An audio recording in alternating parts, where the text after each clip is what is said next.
বাড়িতে বানানো খাবার খেয়ে অসুস্থ হয়ে পড়ল আর্য। হ্যাঁ বন্ধুরা, আমরা এমনটা দেখতে পাবো চিরদিন তুমি যে আমার ধারাবাহিকের আগামী পর্বগুলোতে।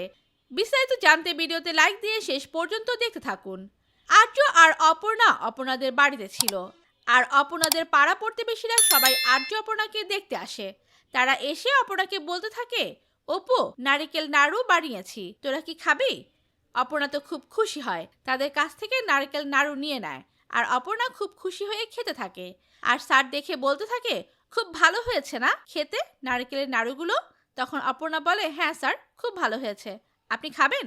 খেয়ে দেখুন না। তখন আর্য সে নারকেল নাড়ু নিয়ে খায় আর খেয়ে বলে, সত্যি খুব ভালো হয়েছে গো অপর্ণা।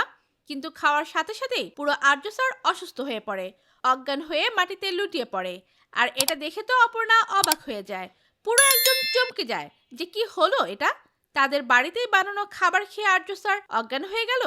আসলে মেঘনা যে মেয়েটাকে ঠিক করেছিল আর্যকে মারার জন্য, আমার যতদূর মনে হচ্ছে এই প্রতিবেশীর মধ্যে হয়তো ওই মেয়েটিও ছিল। আর ওই মেয়েটি হয়তো বিষ মেশানো নারিকেলের নাড়ু নিয়ে এসেছিল, যেটা খেয়ে আর্য স্যার অসুস্থ হয়ে গেল। এবার কি হবে? আর্য স্যার কি সত্যি সত্যি মারা যাবে নাকি? আমার যতদূর মনে হচ্ছে অপর্ণা হয়তো ঠিক আর্য স্যারকে আবার ঠিক করে নিয়ে আসবে। কিন্তু যে ষড়যন্ত্রের বীজ মনে হচ্ছে, এটা কি অপর্ণা ধরতে পারবে? তোমাদের কি মতামত লিখে জানিয়ে দাও কমেন্ট করে। পরবর্তী ভিডিও সবার আগে পেতে সাবস্ক্রাইব করুন আমাদের চ্যানেলটি। ধন্যবাদ।